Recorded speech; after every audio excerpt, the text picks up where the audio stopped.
ஜென்மம் வாங்கி வந்து இரு ஜென்மம் வாழுகிறேன். இது என்ன கதை என்று விதி கேட்குதே.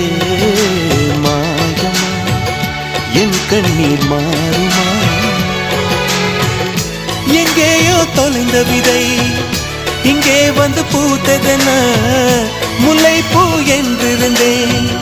முள்ளோடு பாய்ந்ததென்ன நான் உடன் நிற்க நிழல் என்னை தூரத்த உயிர் தியக்கும் பயணம் என்ற திருப்பத்தில் முடிவது ஓய்ந்தது. என் கால்கள் ஓய்ந்தது, தீர்ந்தது, கண்ணீரும் தீர்ந்தது.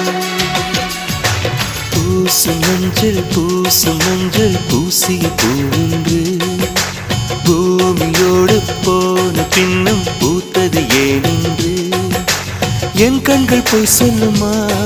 வேறில்லாமல் பூ பூக்கும்